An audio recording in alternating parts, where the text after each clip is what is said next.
What's up, guys? Welcome to the Luke Mind Power podcast. This is episode number 139. Today, for the first time in about 40 or more episodes, I'll be interviewing a prolific special guest whose name is Dr. Demartini. He's a human behavior specialist, a very well-established thought leader, author, world-renowned speaker, and founder of the Demartini Institute.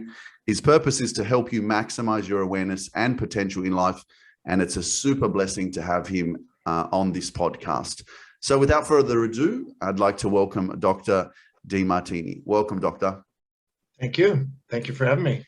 Absolutely. It's a blessing to have you on. As I mentioned, this is an interview after over 40 episodes where I kind of chose to, not interview any, because when I first started this podcast, I was interviewing so many different people, and I thought, hang on a second, let me actually just exercise this muscle a little bit by doing this on my own. So yeah, it's great to have someone like yourself join us so that we can discover a little bit more about our human behavior and really tapping into our true potential, because I really feel that a lot of us are not living in our potential, and we're actually living more in fear and doubt and insecurities. Tell us a little bit about, obviously, your story and just, I guess how you started and how you tapped into your potential and realized that, wow, you know what, there's something greater in me, and you figured it out. How did that happen? Okay. I'll do as brief a one as possible here. For sure. I had learning problems as a child. I was told in first grade by my first grade teacher in front of my parents that I'm afraid your son will never be able to read, never be able to write, not be able to communicate effectively, probably not go very far in life, not amount to much. I had a speech impediment as a child, a deformed arm and leg, and I wrote backwards and spoke backwards. So that was a bit of a challenge. I only made it through the elementary school with the help of the smartest kids by asking questions. And if I heard things from people, I could retain a bit, but reading and writing wasn't my thing, just wasn't working. I ended up dropping out of school at a young age. I left home at 13 and became a street kid, and picked up surfing. So I ended up hitchhiking at 14 from Houston, Texas to California and down into Mexico. At 15, I made it over to Hawaii, and I wanted to ride big waves because I never finished high school. So I just did surfing. And there I almost died at 17, almost 18 years old. And in the recovery of that, I was led to a health food store and then a yoga class where I met a teacher named Paul C. Bragg, who one night in 1 hour impacted me to such a degree and made me believe, after listening to him speak, that maybe, just maybe, I could overcome my learning problems and someday become intelligent and learn how to read and write properly. And that was a massive turning point in my life, because I just assumed I was going to make surfboards, I was going to live in the North Shore, forget school and education stuff. But that night I had an epiphany, I guess, and I started on a new journey. I eventually flew back to LA, hitchhiked back to Texas, took a GED, miraculously passed that thing by guessing, and then tried to go back to school and failed again, almost gave up. And then something my mother said to me after failing a class, she said, no matter what you do, whether you become educated and knowledgeable or whether you ride big waves again or return to the streets, just want to let you know your father and I are going to love you no matter what. And that gave me some sort of determination that I made a commitment to myself that I was going to learn how to read, I was going to learn how to write properly, spell properly, speak properly. I started reading a dictionary and we tested me on 30 words a day until my vocabulary was strong enough to pass school. And I never stopped.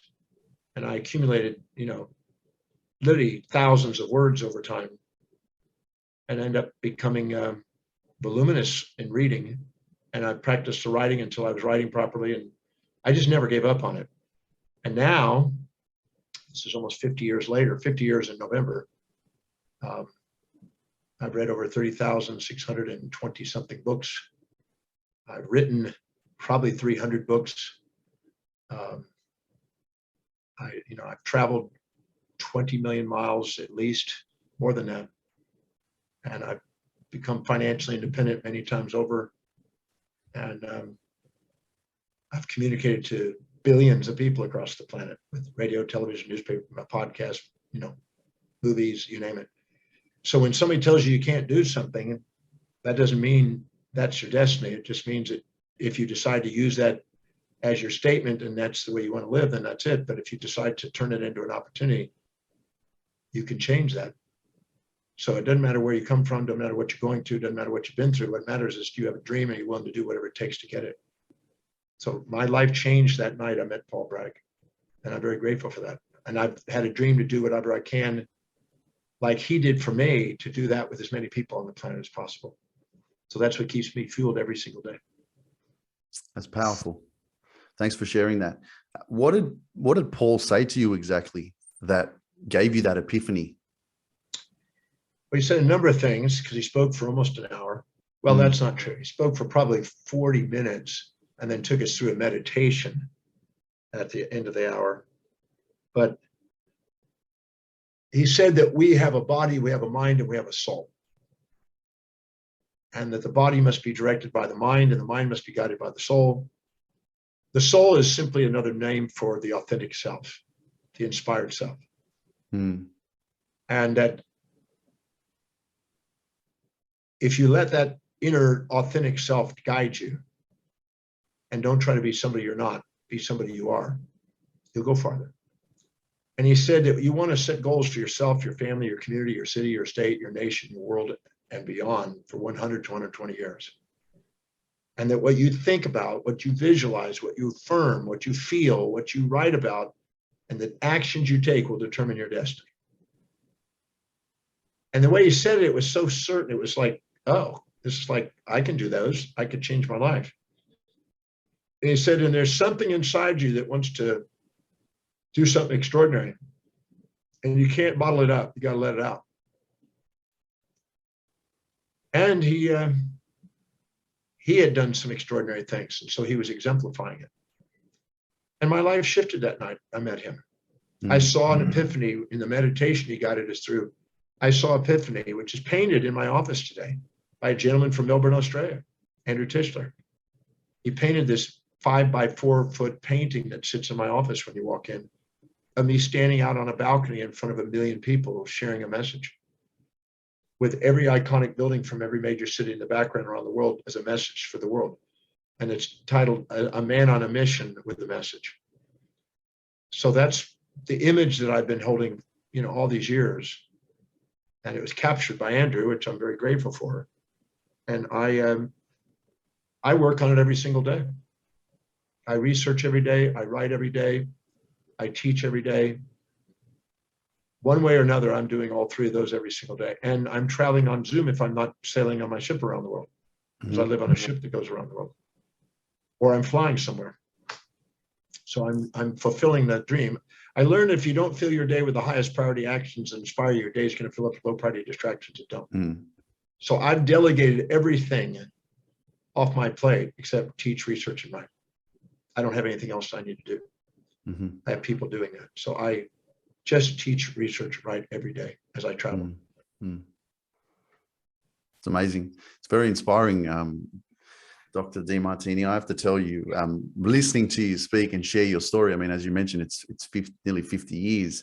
It's like I'm speaking to my future self, which, for me, I have my own visions and missions and dreams. And for many years, I lived in a really fearful, insecure, I'm not enough. I can't do this. I'm not smart enough. I wasn't good at school. I didn't like it. I couldn't learn all that kind of dialogue, So listening to your story is really amazing. And I'm sure that there's many people listening that, also feel the same way. Now you talk about the soul, and you talk about that being your, most authentic self, right? That's the truth right there. Why are we so disconnected from our soul? Because obviously I know very well that, a lot of us are living in the mind, which is very negative, or because of pain, trauma, negative experiences, negative environment, the mind has been manipulated, has a virus in it, basically. And I believe that's the disconnection from people working from their spirit or from their heart. What's your explanation as to why people are not, really living from their truth, their authenticity? Can I develop that, or do you want a one-man Absolutely. version? Yeah. Yeah. Okay. Every human being, regardless of gender, spectrum, age, or culture, lives moment by moment with a set of priorities and values, things that are most to least important in life. And this structure of values, or value structure, or hierarchy of values, is fingerprint specific to them. No two people have the same set of values. Whatever is highest on that list of values, they are spontaneously inspired from within to act upon and fulfill. And it's the most fulfilling thing they can do. Aristotle called this highest value the telos, the end in mind. And the study of that was so important, teleology, which is a study of meaning and purpose, that he made a whole study of just how important it is to be focused on what a priority is, the priority. If we fill our day with the very highest priority thing that is most deeply meaningful to us, we excel, because we spontaneously, effectively, and efficiently act on it. And it's the most fulfilling. The moment we do, the blood glucose and oxygen goes into the forebrain, the medial prefrontal cortex, the executive center, and it governs the amygdala from distractions, from impulses and instincts, from things we admire to things we despise, to things we seek, to things we avoid, extrinsically. Now, if we go and try to live in lower values, progressively lower and lower, the more we go into lower values, the more the blood glucose and oxygen goes into the amygdala and the hindbrain functions. Survival. So we can live by thrival if we live by highest priority, or live in survival if we live by lower priorities. And the survival mechanism is avoiding predator and seeking prey, and it judges and subjectively biases and distorts its reality as a way of surviving, because it needs to distort prey or predator in order to capture the prey or the predator by accentuating it and making it way more than it actually is and generalizing it. So whenever we meet somebody that we give a false attribution bias and exaggerate what they've accomplished and exaggerate who they are and minimize ourselves to them, values automatically go from whoever has the most power to least power in society. So the second we put something on a pedestal, we will inject their values into our life, cloud the clarity of our own highest value, and distract ourselves and end up trying to multitask instead of being focused on what's really most meaningful. And the second we also see something that represents predator that we resent and look down on people, we'll project our values onto them and try to get them to live in our values. And anytime we try to get others to live in our values or try to live in other people's values, we have futility and dissipate our energy. And most people are doing that. They're feeling unfulfilled. They're not confident. They're shrinking their space and time horizons. They're living for immediate gratification instead of long-term vision. And they subordinate and brain offload decisions to outside authorities, cloud it further into a vicious cycle, lose track of what they feel their mission is, and try to fit in instead of stand out. And then they try to be second at being somebody else instead of first at being their own. And as Emerson said, envy is ignorance and imitation is suicide. And as Einstein said, if you're a cat trying to swim like a fish, you're going to beat yourself up. So self-depreciation is a compensation from subordination to outer authorities of people, and shrinking ourselves, exaggerating others, and assuming they know something we don't, and not honoring our magnificence within and living by priority within. And that's the most common thing that throws people into a tailspin, a self-depreciation, a survival mentality, a quiet life of desperation instead of a life of inspiration. Yeah, I like that. A quiet life of desperation instead of a life of inspiration. That's powerful stuff, Dr. Demartini. Thank you so much for sharing that.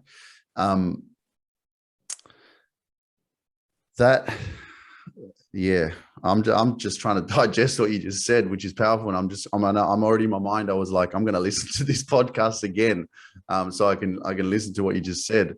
That's amazing. So, the one thing that I share and I talk about a lot is self-love, and something that I believe in. I tell you, that's something that definitely has saved me and that has brought me home to myself, because I feel that I was very disconnected from my truth and from who I really was. And again, it also allowed me to tap into my potential. And I say that the most important relationship is the relationship with yourself.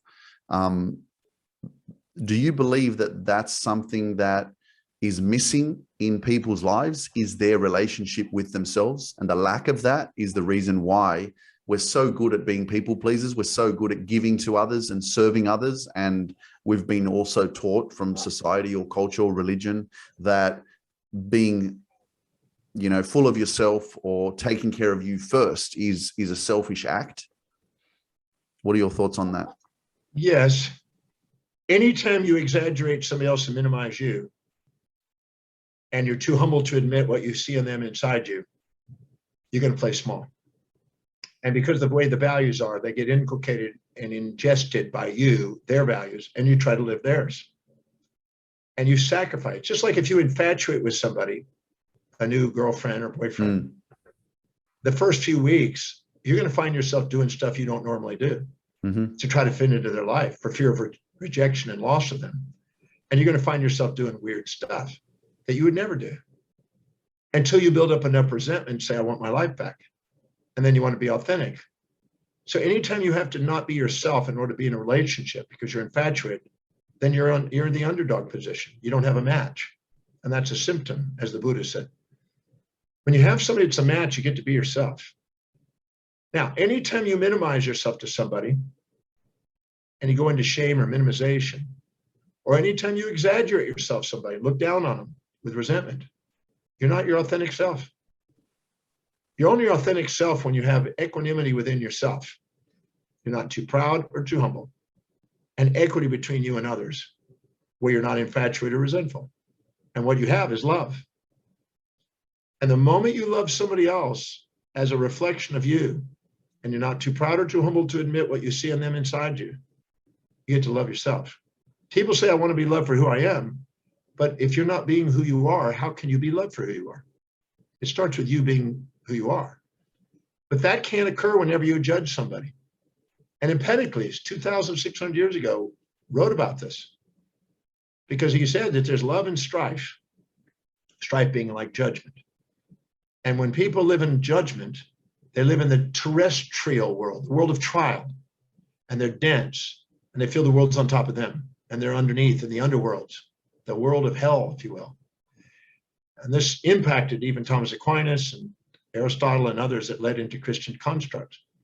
But anytime you're living in a state of equanimity, a state of harmony with somebody else, and you open your heart and love, you're not in the underworld, you're in the overworld, the broader overview, where it's neither good nor evil. Down below, it's either good or evil. Above, it's neither good nor evil. You're just seeing things as whole. See, if you're infatuated with somebody, you're conscious of the upsides and unconscious of the downsides. If you're resentful to somebody, you're conscious of the downsides, unconscious of the upsides. When you love somebody, you're fully conscious of both sides and know that both are essential. There's no one-sided individual. When you can love both sides and you don't put them above or below you, you put them in your heart, you have reflective awareness and true intimacy where there's no distinction between you and them. The seer, the seeing, and the seen are the same. The moment you do, self-love is automatic.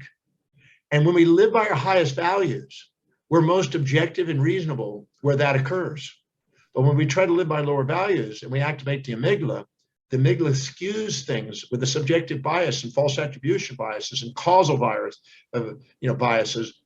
And we get caught in the whirligig, as the Buddha says, of samsara of the causality.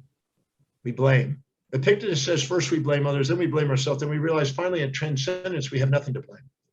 When we realize there's nothing to blame, there's something to be appreciative of and see things from a balanced perspective. We have self-love, and that is our maximum potential. But we can't have self-love without also loving others. As Schopenhauer says, we become our true self to the degree that we make everyone else ourselves. And every time we love another part of another individual, we get to love another part within ourselves. I think it was Romans 2:1 that said that, what we see in others that we resent or admire is nothing more than a reflection of the things we're ashamed of or proud of in ourselves. And we're reacting to them with avoidance or seek because it's reminding us of the things that we're either disowning or owning. So everything is a reflection. And when we finally actually realize that reflection, we realize we want to love them because we want to love ourselves. That's powerful. Love that. It's and I feel it's true as well. I know myself with judging and realizing that it is a reflection of yourself, because it's coming from you. That's the you're the one evaluating. Exactly. You're projecting your evaluations and values onto people, and no two people have the same values. Yeah. You don't ever make a mistake in your life until you compare your actions to somebody else's values. You never make a mistake in your own values. You only make a mistake when you think you're doing something that doesn't match somebody else's. And you only think they make a mistake when you're expecting them to live in your values. When they live in their values, they're living according to what they believe will give them the greatest advantage or disadvantage in any moment in time according to what they value. But the second you expect them to do anything but that, you're going to think they're making a mistake. And that's your lesson about it. They only live in their values. They don't live in yours. Very true. Very powerful. Love that. It's amazing. Dr. Demartini, I read part of a book. I'm not a massive reader. Maybe in the future I will be, but at the moment I haven't really connected to books as much. I'm more into, watching motivational YouTube videos and listening to podcasts that inspire me a lot. That's where I learned a lot of my work. But I did, by chance, read a little bit about a book called The Blank Slate by Steven Pinker. Not sure if you've heard of it. Have you heard of it? I've heard of Steven Pinker. I haven't read his book. So it's based off the understanding and appreciation of the fact that, yes, when you're born, your mind is, blank, but you're still possibly born with, or he believes that, you're born with, generational DNA from your past. And, you also have different, everyone's born with different sort of gifts, and not everybody is the same. You don't just evolve because of your environment. There's still something deeper within your mind. And, when I was actually understanding and appreciating that, what are your thoughts on that in terms of the development of the mind and, you tapping into your creative gifts if you've been raised in a really unhealthy environment, for example? How much power do we really have to override everything? For example, even if, let's say you're in your 40s and so far in your life, things have just not gone well. What's your belief on that? Well, there's a bunch of questions there, so let me see if I can address them. First of all, a Nobel Prize was given about a century ago, just less than a century, pardon me, for the idea of the blank slate. But they've now realized that that's not the fact. That's been updated. We now know that in the early months of gestation, as sensory organs are developing, we are already perceiving, and way before birth, many data, sounds, even sights. And so we're not blank slates. And so we have things we're actually experiencing from very early stages. During organogenesis, which starts after the gastrulation phase in embryology, as these organs are starting to form, there are phases in which they're already starting to pick up information. Cells themselves have cell receptors on it, picking up information, tactile information, and the chemo sensation. And we now know that when babies are at very young ages, they already gather things, and you can read to them in the womb months before they're born, and they are picking information up and sounds. Under ultrasound, we can watch this. So the blank slate is outdated. That was what was believed by a Nobel Prize winner, and it's been overruled. The idea of a formal years has also been updated, because they believe the first 6 or 7 years of life is where most of the learning was, prodigious learning. And now they realize that that can continue on if they have something deeply meaningful and to be extended. They now know also that there's a thing called epigenetics, which during embryology, as a single cell, the zygote, the male and female haploids join together to make a diploid zygote, it starts to divide by mitosis. And even though the genes are relatively the same all the way through, there's epigenetic signal molecules that cause changes in differentiation of the cells along the journey. And those signal molecules tag the cell genomes to cause it to express different proteins to make different types of cells, skin cells, bone cells, etc. And they've now traced it back. They used to think it was just 1 or 2. Then they went to 4 and 5. We're now back to 14 generations of emotionally charged events in people's lives, distresses that they're facing. Epigenetically tagged the germline, which is the actual germ cells in the body, not the somatic cells. And those can be carried on through generation after generation. And if they're not dissolved, they can carry on, and we'll have impulses and instincts in our own development carried on from multiple generations, causing us to react to things. So we've got epigenetic things that are multi-generational. Those are facts. We've got gestational development and experiences that we're picking up on that add more epigenetic alterations. And then from the time of we're born, we have further ones. Now, some believe that it's just the environment. Skinner said it's just the environment, the zeitgeist. Others believe, no, it's your nurturing that makes a difference. There's arguments on both sides. Some just accept 50-50. But I'm now certain, because I've been working with personal development for over 50 years, I can take anything you've been through, doesn't matter what it is, and I can transform your perception of that event by changing the associations you make with it, and change the trajectory of your behavior, your perception, decisions, and actions from that event, no matter when it was. If it's conscious, we can alter it. And we can even take unconscious information, make it conscious so we can alter it. So we're not set in stone. I've had people that have been, I'll give you an example. We had a boy that was left when he was born by his Indian mother in Mumbai. They came from a slum. Now the boy grew up eventually in an orphanage and a foster and was taken by a foster family. He believed that he was abandoned. He believed he was no good. He believed that he was unworthy. And he was living out that probability. And the foster person loved him and showed affection towards him and tried everything they could, but no matter what, that was the program inside. I sat with him 1 hour. I regressed him back to the birth. And he discovered something at the birth he had no idea he knew, except way down inside. When he opened his eyes, sitting in a little room covered in glass, he opened his eyes and saw his mother and father, and the father trying to grab the mother away because the mother didn't want to leave. But the mother believed that that child was special and believed he deserved a better life than they could offer him in the slum. They didn't give him away because of rejection. They gave him away because he was special. Now, the moment he saw that in a regression to solve that, he felt loved by his mother, not rejected, special, and felt he wants to do something extraordinary and find his mother and show him that. Now, in 1 hour, the trajectory of that child's life changed. The foster mother just was mind blown. He was now focused. He wanted to go to school. He wanted to do something amazing in his life because his perception changed.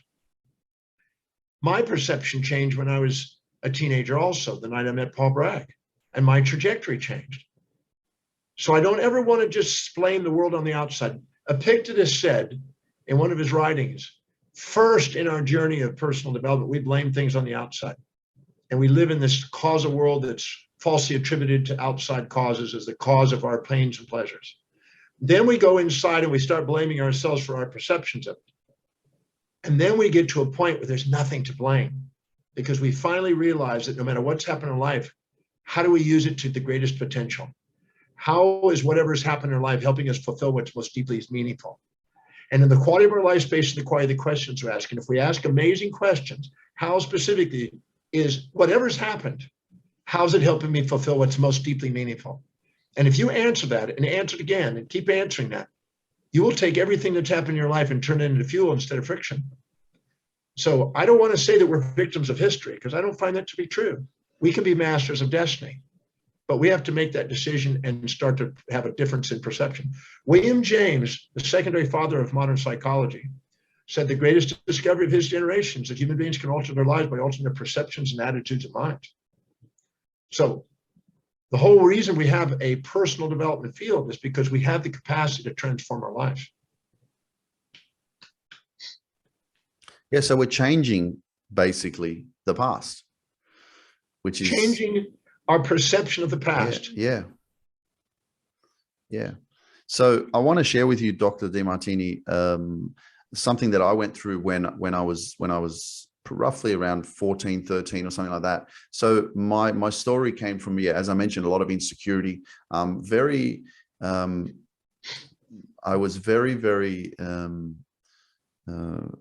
physically aware, or just really unhappy with my physical appearance. So one of the first realizations that I had of that, I mean, I could obviously observe that I was very skinny, very lanky, no matter how much food I ate, I never put on weight. And I remember this one moment with my mum when I was asking her if I could play soccer. And she said, "No, Luke, you can't, because you're too skinny. And if you go on the field, the kids will break your bones." And that stuck with me like all my life, and gave me the truth, right? Because obviously, I'm looking up to my mum. She's the person I love and the person that's taken care of me most. So when that happened to me, it just gave me a heightened appreciation of, something wrong with me then. I'm not good enough. And I've since had a fair amount of healing with my mother, which is amazing because I've shared this with her. But that, and then more bullying and being called different names and stuff like that, again, continuously programmed me. And with the lack of confidence that I had in myself, I allowed that to become my truth. So I held on to that story, and that became my narrative. That became the conversation in my head, that was who I was. And I had to unlearn that, just like you said, change your perception. Instead of complaining or saying that this is the reason why I can't, this is the reason now why I do what I do, right? So is that kind of a similar, it's that for me, it was a lot of rejection. It was a lot of being, feeling like I wasn't good enough. It was everybody else's opinion on me taking that and saying, yeah, that's who I am. So I'm going to shrink myself, as we talked about at the beginning of the interview. Well, the philosopher once stated that I'd rather have the whole world against me than my own soul. Because when the soul says that, then you're going to live that. But what people say, let them say. Wadsworth said, let them say it. That's part of life. If you look very carefully, whenever somebody's criticizing you, it's because you're challenging their values or puffed up. And whenever they're supporting you, it's because you're supporting their values and humble. If I walk in a room, in a group of people, doesn't matter what size, and I walk in there and somebody says, "Dr. Demartini, you're amazing," and they start praising me. And I go in there and I am really humble and I say, "Well, thank you, but I might talk to my girlfriend. She has a completely different view of that." And I really put myself down lower than what they imagine. They're going to keep raising me up. They're going to keep saying things. They're going to keep going, "Oh." But if I walk in the room, because anytime I'm below what they believe I am, they're going to lift me up.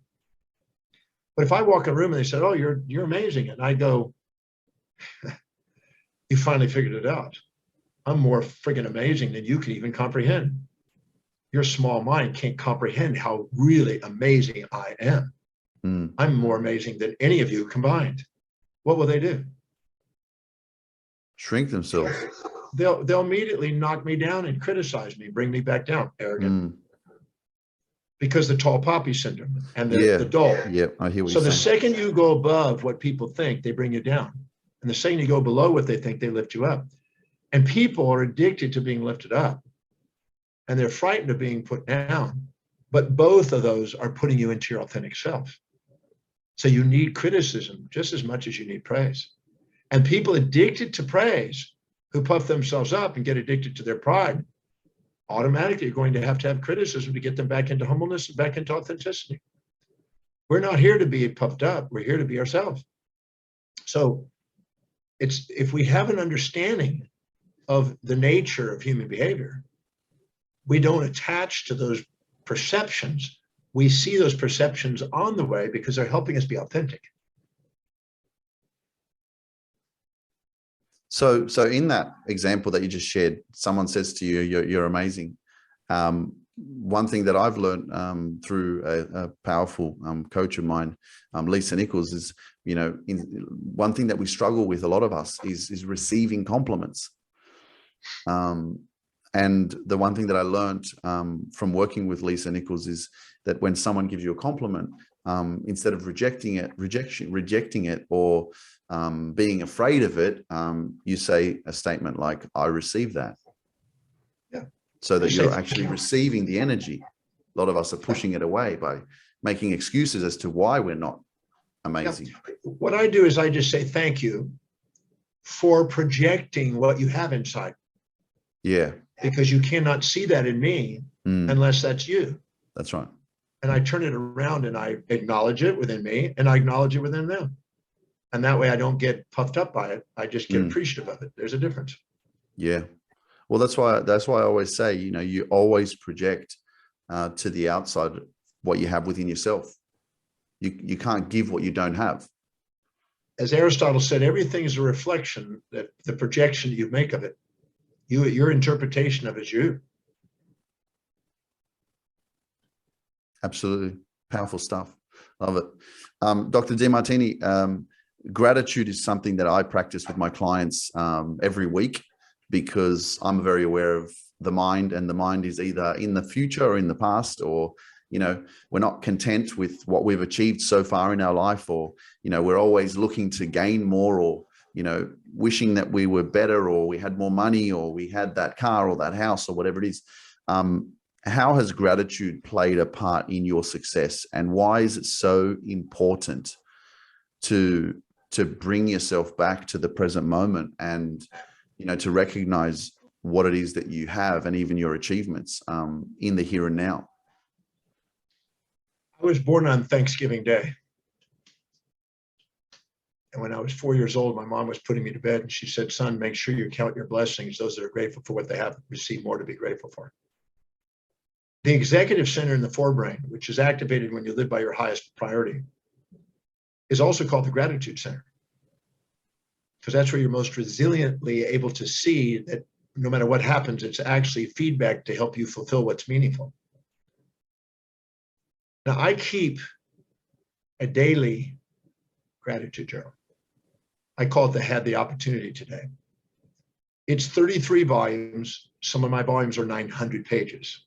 So that'll tell you how much I've been writing this and how many years I've been doing it. So I'm a firm believer in documenting every little action. Believe it or not, I've already typed yours in. You're already in there. The opportunity to be interviewed by you. So I document daily each thing that happens that I'm grateful for, challenges or whatever. I was told by a very interesting man who was 35 years old. He had 6 PhDs, very bright guy, Indian man, mystic. And he said, do not ever go to bed until you can look through the day and see nothing but through the eyes of gratitude. If there's anything in that day that you're not grateful for, go back and look at it again and reframe it. Go find out how it served you. And so that was at 23 when he was encouraging me to do that. I was already into a gratitude process at that time, but he tightened it up. And so I don't go to bed without that exercise, because I like to sleep clearly, soundly.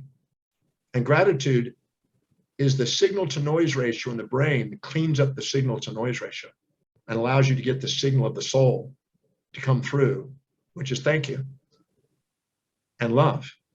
The noise is all the infatuation, resentments, and all the judgments. And that's stored in all the facilitation and inhibitions and all the neurotransmitters and causes the neurochemistries to go in balance. But the second you go into grace, they all come into homeostasis. There's an amazing homeostatic mechanism in the brain introceptively for each of the transmitters and hormones in the brain. And they're now recently more aware of how this works. There's literally thousands of these chemistries that are actually brought into homeostasis. To the degree that they're in homeostasis, there's no noise in the brain. There's what they call spontaneous potentials, not evoked potentials. And the brain is actually illuminated with biophotons. So we literally have enlightenment of the brain to the degree that we're grateful and enlightened about our reality. So gratitude is the key that opens up the gateway of the heart. Now, what's interesting is in the very forebrain, the medial prefrontal cortex, it also wraps around underneath and forward under the brain and stops at what they call the lamina terminalis. And both sides of the hemispheres on the medial prefrontal cortex, they're connected by the corpus callosum to create the most integrative, unified brain understanding, which is what love and gratitude is. It's an integration state. It's the synthesis and synchronicity of complementary opposites. Judgment is a separation of opposites, as Empedocles said. It's a synthesis. So the moment we do that, this area of the brain stops right in front of the hypothalamus, which governs the autonomics, which change physiology and brings homeostasis. The heart rate variability is maximized. And right above the suprachiasmatic nucleus, which takes care of all biorhythms in all the cells to make sure that the day and night cycles are balanced. And literally changes neurochemistry. So it's so crucial to prioritize our life, live by the most meaningful and purposeful thing we can, which we maximize our gratitude, activate our executive center, have self-governance, and have a mastery of destiny instead of a, you might say, a victim of history mentality. So gratitude is the key that opens up the gateway of the heart. And when you do that, when the autonomics come into balance, the intercardiac network that runs the heart intrinsically comes into a perfect synthesis, and the sinoatrial node opens the heart and allows the most perfect conduction. And the field around it opens, and we literally feel an open heart. But if we don't, and we judge, and we lopside things, and we activate the amygdala lateralizes the autonomics and causes the enteric brain down below to be imbalanced. And the enteric brain is in the duodenum, and from the duodenum to the mouth is infatuation, and from the duodenum to the anus is resentment. That's why when we are infatuated with somebody, we call them sweetheart because we want our tongue to get on them. And when we are resentful, we call them a-hole, if you will. So we literally have lateralization of perception, and we judge, and we're in our gut. And our gut impulses and instincts run our life like an animal. So we're either an angel or an animal. If we live by priority, we activate our angelic mind, which is the guardian angel, which is the prefrontal cortex, the executive center, or we're down in our animal level and we're not appreciating life and we're trying to avoid something and seek something. The Buddha says the desire for that which is unobtainable and the desire to avoid that which is unavoidable is the source of human suffering. So in that amygdala, we're trying to run away from something and seek something. And that's a futility state. And those are the passions of the animal instead of the mission of the angel. Dr. Demartini, that's probably the most extraordinary explanation of understanding gratitude that I've ever heard in my life. And honestly, it's such a blessing to be speaking with you right now. It's amazing. All I was thinking was like, do you have a course on this that we could have access to, that we could learn more about the power of the appreciation of the processing of the mind and the whole human system when you start to actually practice gratitude? Like that's amazing. That's great. Thank you so much for you asked about a course. Yeah. I've been teaching a course for about 33 and a quarter years now called the Breakthrough Experience. And I've done it 1,147 times. And I've done it in 70 something countries now. And it's one of the most inspiring things I get to do is to help people transform whatever they perceived in their way to on the way. and take whatever they have got as baggage and make it fuel, and to transform the apparent chaos and see the hidden order. It's amazing. That's powerful stuff. Love it. And we'll share more information about where people can find you and what they can access through your platform. But I wanted to ask you specifically as well, Doctor, what are you a doctor of exactly? Because I'm sure people are listening and, like, you know, hearing me call you Dr. Demartini, but what gives you that name? That's a good question. I hope you don't mind if I develop that a bit. Yeah, absolutely. When I met Paul Bragg, he was a naturopath and was into nutrition. And that had a bit of an influence on me, for sure. And then when I went back to school, I knew I wanted to be involved in health also. I wanted to be a teacher, healer, and philosopher. And I was going pre-med in school. And by then I was in the pre-med honor society. I had the top grades. And I had a Dr. Kaminsky, who was the head of that. And she asked me, what medical school do you want recommendation to go to? You got the top grades, you're an honor student, you can get anywhere you want to go. And it just so happened that I'd read a book called The Chiropractic Story by Marcus Bach prior to that. And I really didn't believe we had an excess of organs and a deficiency of drugs in people. I really believed that we had a power within us to transform physiology. And I was interested in what we could do from within, more so than what we can do to prevent things from without. And so I told her I wanted to go to chiropractic college, not medicine. She said, that's insane. Why would you do that? And I said, because of the philosophy. I really believe I want to help people empower their lives and give them their power back and not depend on a drug or have organs removed. I don't believe that it's the bugs out there that's the cause, or it's things outside, as much as I believe it's an inside job. It's a perception of our world. And I'd rather be able to help educate people as a teacher to do that.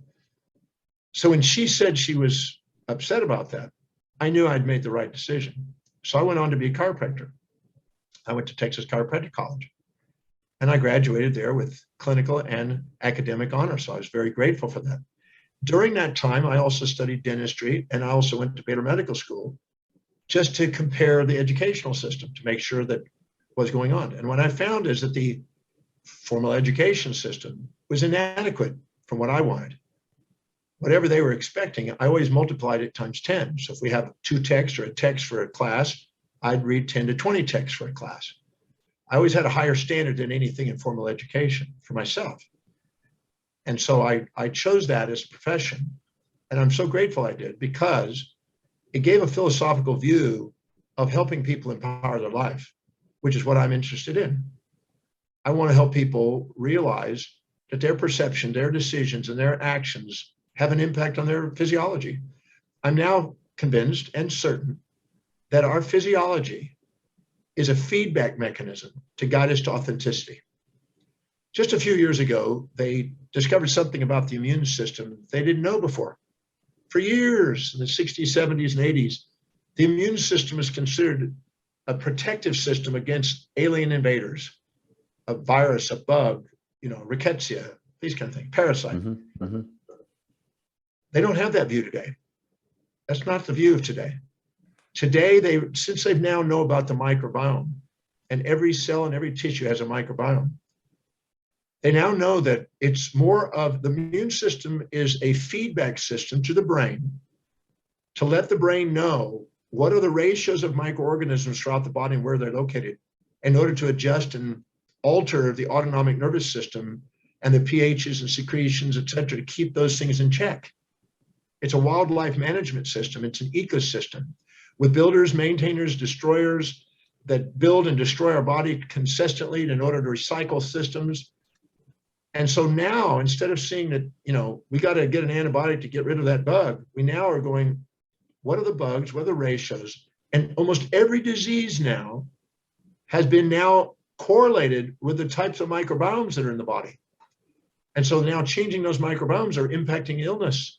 And so there's a whole new model out there, which is more in line with what I've been inspired by, of giving people their power back, educating them. For instance, let's say you go out and you're distressed and you compare yourself to somebody else and you think they're amazing and you minimize yourself. And then you go into your amygdala. And then you, as a result of it, you tend to want to go and eat. And you overeat. And ghrelin gets heightened and leptin slows down and you get this hunger system. And you overeat. And then you wake up the next morning with a puffy face, cramps, bloat, gas, indigestion, oily skin, fatigue, difficult breathing. And you go to the doctor. The doctor says, well, you need an antacid, you need an anti-flatulent, you need an anti-headache, an anti-analgesic, you need an anti-this. And it's a palliative treatment, getting rid of symptoms and not curative in any form. And what the reality is that those symptoms are not your enemy. Those symptoms are normal, healthy physiology guiding a person back to wise eating.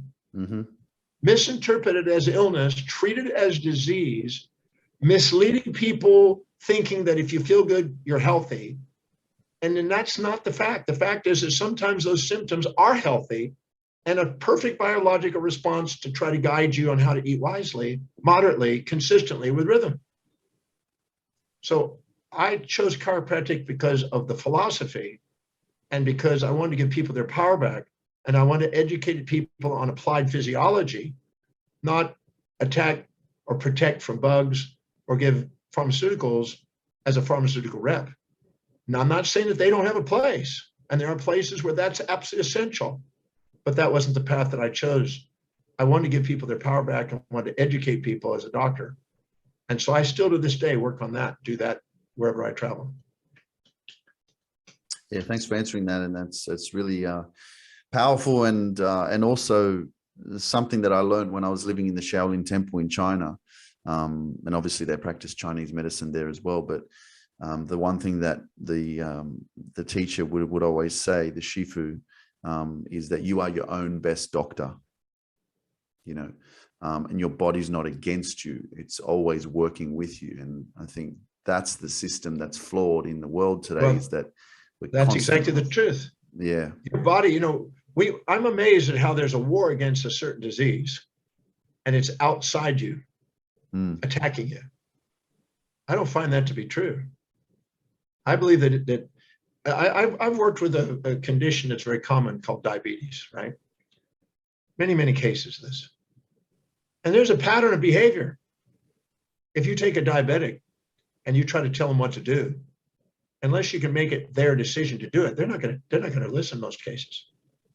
If you take a hypoglycemic and tell them what to do, they'll do exactly what you tell them. They're two different personas. The diabetic is usually more self-righteous and projects their values and expects others to live in their values and becomes bitter when they don't. The hypoglycemic injects other people's values, tries to please people, and when they're the diabetic and they're trying to do something and they're not getting it, their sympathetic nervous system raises blood sugar and insulin goes down and glucagon goes up. And when you're on the other side and you're playing the sweet individual, your glucagon goes the other way and insulin reverses and you get the opposite effect. These are personalities as well as conditions. And I've seen people take the things they're bitter about, do my Demartini method from the breakthrough experience and clear all the bitterness and take their insulin levels down to 0, unheard of, and change the alpha and beta cell functions.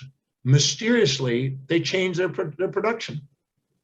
So we don't tell people how powerful they are inside to transform their physiology.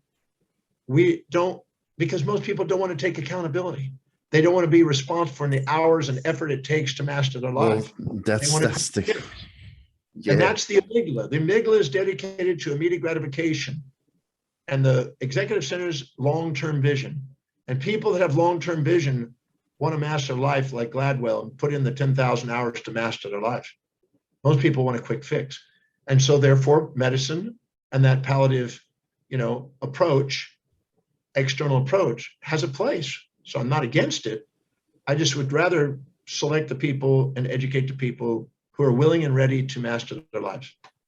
Yeah, that's it. And you can't, Like they say, you can lead a horse to the water, but you can't make him eat it or drink it, and there's a famous quote that Les Brown says all the time. And he says that, if you do what is easy, your life will be hard.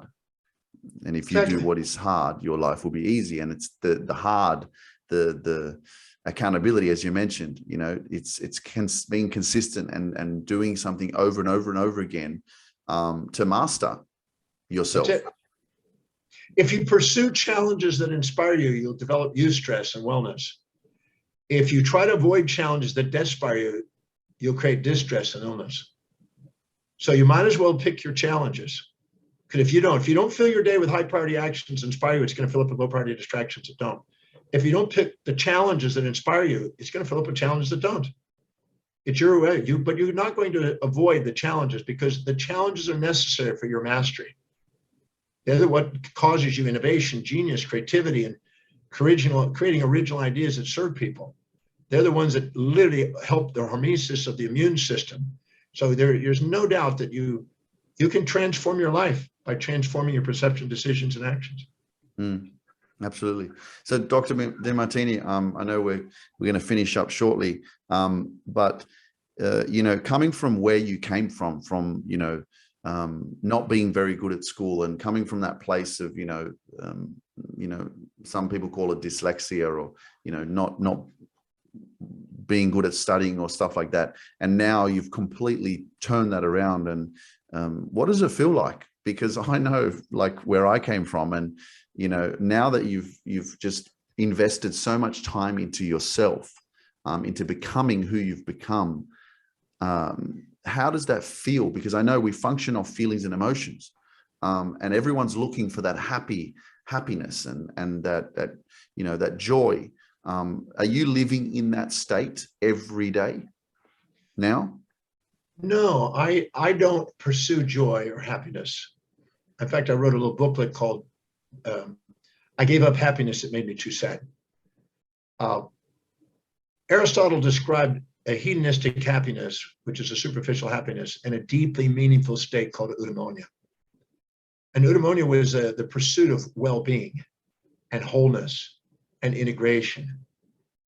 Because I like to think of it this way. I want you to imagine a magnet here, positive, negative pole. Mm-hmm. And I want you to imagine I'm going to give you this magnet, and you have it in front of you. And now I'm going to offer you $1 billion if you can give me the positive pole of that magnet by itself, without the negative pole.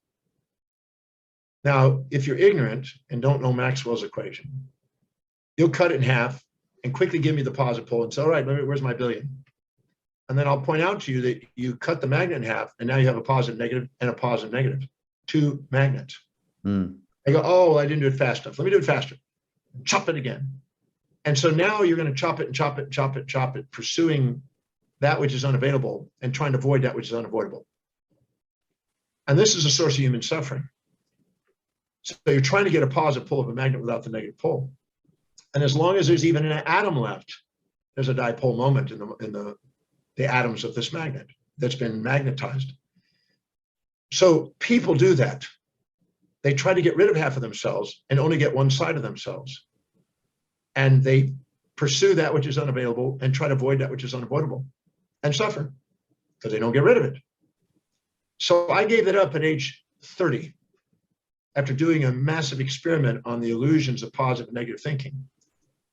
And I haven't focused back on that for 37 years, almost 38 years, because I'll be 68 soon. So I don't pursue happiness or joy or one-sidedness. I embrace the pairs of opposites simultaneously. I learned from Wilhelm Wundt, who is the father of the scientific approach to psychology, the founder of it. And he said there was sequential contrast and simultaneous contrast in the brain. When you have sequential contrast, you have a causal system. You have a positive, and then later you have a negative. And there's a causal arrow of time and entropy between them, which ages you. And then there's a simultaneous contrast where you're actually present and realize the only way you can perceive something you're admiring is by comparing it to what you're despising. Both are present in the mind simultaneously. And the part you're despising is there to break your addiction to the part you're admiring. And the part you're admiring is to break your subdiction away from the thing that you're despising, to show you that the synthesis of those is what love is. When you love somebody, you're going to have things you like and dislike, hugs and slugs, come close, get away.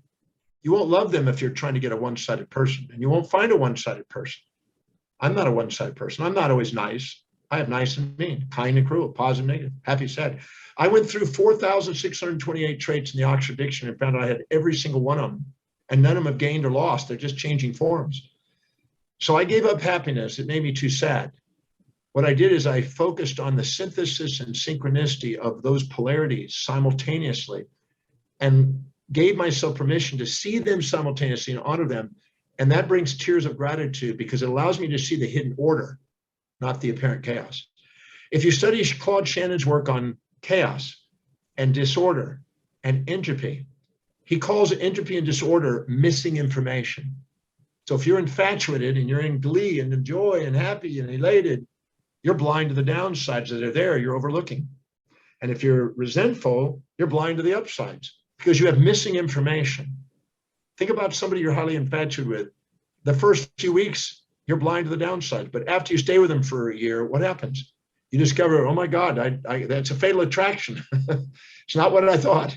Yeah. And that blindness and ignorance of one side made you feel joy temporarily and eventually a letdown because it didn't match the fantasy you got addicted to. I don't waste my time on that. I'm interested in knowing that everything has two sides. I look for both sides.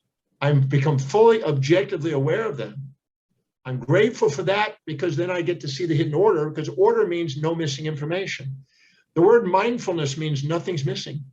When I was in Nepal, I met with the Bonpo Lama, and the Bon faith used to rule Tibet so many centuries ago.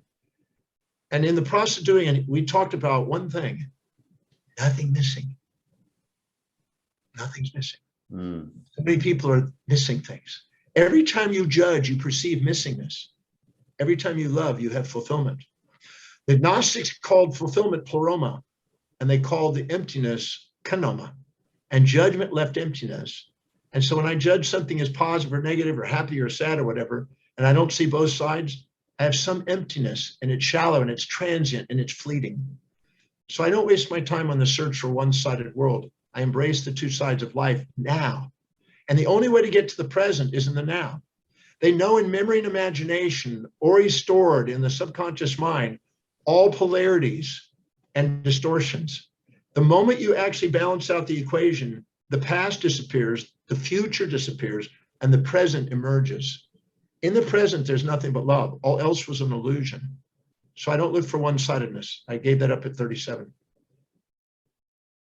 That's how old I am. That's not a coincidence. Yeah, that's powerful. And I love that because, yeah, you kind of, that's like when I think about what you just shared, it's so extraordinary because that's what a lot of people are searching for. You know, they're pursuing that which is unavailable. Yeah, I want it to happen. I hear it all the time. I just want to be happy again. The saddest people I know are the people looking for happiness. I don't waste my time with it. I look for both sides. I'm grateful for both sides. When you love somebody, you're going to get both sides. You're never going to find a one-sided individual. You'll never become a one-sided individual. Never going to happen. Yeah. And people see, politics and religion loves to sell the opium of the masses. Yeah. And they sell the ideal, the moral hypocrisy of one-sidedness, thinking that perfection is one-sidedness. Yep. The perfection is the balance of opposites. It's the Tao, it's the yin and yang. That's the perfection, not one-sidedness. So when people are going, oh, I'm not perfect yet. Well, we're not all perfect yet. It's because they're living in the fantasy that one side is going to happen someday. And it's not. It can't. Heraclitus, 5th century BC, talked about the union of complementary opposites. Parmenides said the same thing. Anaxagoras, the same thing. Aristotle, the same thing. I could go down through 200, 300 philosophers and show where they've written about that exact same principle. C.S. Lewis, Samuel Beckett. I could go down the list of Nobel Prize winners. They all have demonstrated this principle. Even in quantum mechanics, the quantum entanglement of particle and antiparticle are inseparable and they're entangled simultaneously. So I don't waste my time on one-sidedness. I embrace the two sides of life. And they're simultaneous, so they really make up love. That's what love is. It's beautiful. And I you know, I like just sitting here, you know, communicating with you, I just feel like you've just given me some sort of therapy session. Just in the last like 20 minutes, I feel like I'm in one of your workshops or seminars. And I just like just your explanation there of, you know, to not chase happiness and to understand and appreciate that balance. And it's part of, you know, your human condition as well of who you are. And people are always trying to run away from something. And it's to embrace it and to find that balance, you know. So it's pretty amazing, you know, how you've made me feel just by your explanation and how deep you went into that, which is just, I'm sure that everyone who's listening is going to take a lot of value away from that as well. So thank you for sharing that. So Dr. Demartini, before we finish up, just one last question. In terms of your own health, because obviously, you know, you've got to stay focused, you've got to stay healthy in order for you to serve and to give what you give, and to be on that higher vibration, and to also have mental clarity. Obviously, you've got to nurture yourself. You've got to be accountable for your own, you know, health and what you fuel yourself with. Tell us a little bit about how you take care of you in terms of, you have a specific diet. How long did it take you to master, you know, what you eat, or even, you know, how you fuel your mind, the conversations you have with people, how protective are you over your environment? There's nothing to protect. That's your own perception. As Milton said, you can make a heaven out of a hell or a hell out of a heaven. You can make an enemy into a friend or a friend into an enemy. It's your choice of perceptions. So protection assumes that there's something more challenging than supportive. And that's just a ratio of perception. And the ratio of perception determines your physiology. I don't live to eat. I eat to live. I learned from Mahatma Gandhi when I was 18, reading his memoirs. I followed in his footsteps about documenting what I ate and what it did in my physiology, kept records of it until I learned what seemed to work for me. It's not exactly the diet that everybody promotes. It's what works for me. Now, I keep a pretty intense schedule, 7 days a week. I did 35 hours. For 35 years, I did 4 hours of sleep, and I kept going for 20 hours a day for 35 years. Now I sleep closer to the 6 hours. And I'm 68 almost, and I still go 7 days a week. So you don't have resistance in your physiology when you're doing highest priority what you love. But the second you're doing lower priority things, feeling you have to do things, got to do things, must do things, should do things, supposed to do things, have to do things, the cytokine ratios between the autonomics cause pro-inflammatory and anti-inflammatory imbalances and cause aging processes. And entropy. The more present you are, the less entropy you have. So if you're doing what you love and you're in your executive center, you're not like to let impulses and instincts run your eating or your behavior. You're more likely to be moderate, consistent, rhythmic, and fuel your body with the highest priority things for performance. If a woman or a man has something extremely important coming up in the next week, they're going to eat wisely for that week before. A woman knowing she's about to get in a wedding dress at a wedding day of her life, the week before, she's like disciplined because she has meaning and purpose in her life. But the second she has no meaning and purpose and the wedding's done, she'll pig out over drink and everything else because that's over. Now she's back in the amygdala. But if you fill your day with deeply inspiring and meaningful things that make a difference, that's sustainable, create fair exchange, that remunerate you, doing what you love, you have a very high probability of incredible maintenance and discipline and mastery of your physiology. And you don't live to eat, you eat to live.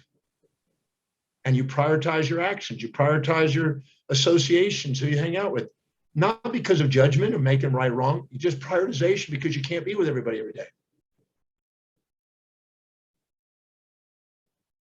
Absolutely amazing. Thank you so much for sharing that. And that gives a lot of awareness to, I think most people's lifestyles. And especially when you say 4 hours sleep or 6 hours sleep, most people have to sleep 8-9 hours to feel like they've rested their body. I'm going to make the wise assumption that, that's given your diet, because, your body needs more rest because it needs to process, or it needs to recharge because you're not fueling yourself in the best way. When you're not inspired, it's natural for one to need more rest as an escape from your reality. When you're inspired, you have too many things to do. So sleep is a form of escapism as well. Yes, I have a friend who has 4,030 patents in his name. He's a very wealthy multi-billionaire. He donates $250 to $500 million a year to different educational systems. Amazing, inspired guy. He's exactly the same. When we first met each other, he said, "You remind me of me when I was younger." I said, "You remind me of me when I was older." And he's an inspired guy. And we were flying one time from Singapore into Hong Kong. We both happened to be on the same flight. He was behind me about 5 rows in the business section of a plane. And everybody was out crashed. And both of us were on our computers working on what we love. And I looked around, I could see his light going. He puts his thumb up. He goes, "We're on a mission. Let's go."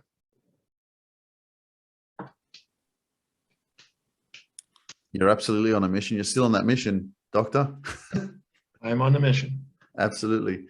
Dr. Demartini, it's been absolutely a pleasure to spend some time with you and to soak in the wisdom and your knowledge. And I love how you've quoted just so many different philosophers and authors and people that you've learned from. You're absolutely an inspiration to me. Hopefully, our paths will cross sometime in the near future, maybe on stage one day, or at one of your workshops or seminars. That would be a blessing and an honor. But I really want to thank you so much for your time. Because time is, I think the most priceless commodity that we have. It's something we can't get back.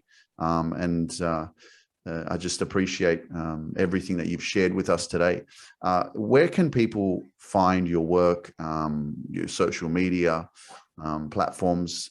Just drdemartini.com. Just drdemartini.com. And on there is all the other things, access to the YouTube, our podcast show, our, programs we do, the Breakthrough Experience program, my signature programs. Everything's on there. Just drdemartini.com. And you could spend the rest of your life on there because there's enough information on there to keep you busy for at least one life. Absolutely. I've had a look at it and I can definitely see that. That's amazing. Dr. Demartini, thank you so much for joining me on the Luke Mind Power podcast. I look forward to, maybe one day in the future, we'll do another interview. And we'll see where we're at. But you know what, just quickly, please, what kind of advice? I've been doing this for, my podcast has started in 2019 in September. This is something I'm really passionate about. I absolutely love doing podcast interviews and just speaking myself as well. One of my dreams is to be on stage in front of 20, 30,000 people. And I love to motivate. I know that you have something, that you say that motivation doesn't work. I believe it too. Motivation is like bathing. You need it every day. You need to get empowered and you need to feel that good energy. But what kind of advice can you quickly give me in terms of moving forward in my life towards, my highest self and being, that change agent in the world? Something that Mary Kay from Mary Kay Cosmetics told me many years ago. What's the highest priority action you can do each moment that helps you fulfill that aspiration and sticking to it? Mine turned out to be teach, research, and write. I've delegated everything else away. I don't do anything but teach, research, and write. Everything else is delegated. And I only do what I love doing. And hold the vision of that outcome and be of such contribution that it's impossible for you not to fulfill it. Ladies and gentlemen, Dr. Demartini. Thank you so much, Doctor. It's a blessing. Yes, thank you so much.